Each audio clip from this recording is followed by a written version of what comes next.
అందరినీ ఆదుకునే రుయాను super speciality ఆసుపత్రిగా చేయాలంటూ, అలాగే టీటీడీ ఉద్యోగులకు ఇళ్ల స్థలాలు, అదేవిధంగా తిరుపతి రేణిగుంట విమానాశ్రయాన్ని ప్రైవేటీకరణ చేయడాన్ని ఆపాలని మాజీ కాంగ్రెస్ కేంద్ర మంత్రి చింతామోహన్ డిమాండ్ చేశారు.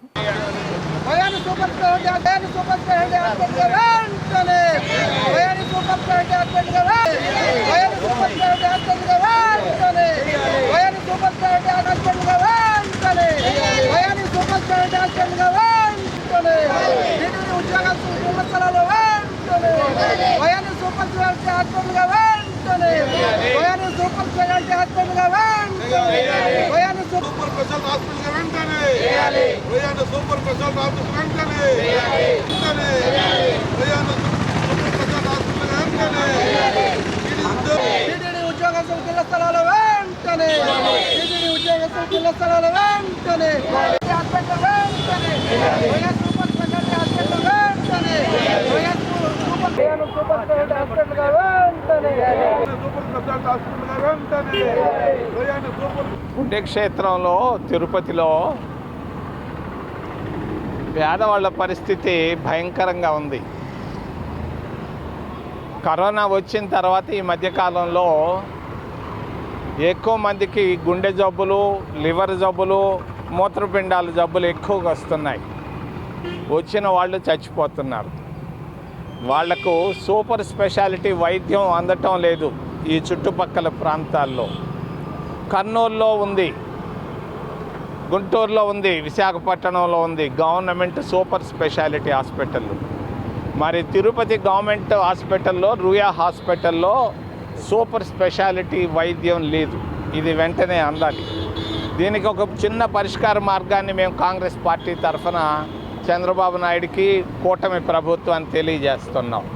తెలిసో తెలియకో చిన్నపిల్లలకి అక్కడ అలిపిరి దగ్గర ఒక సూపర్ స్పెషాలిటీ బిల్డింగులు కట్టున్నారు.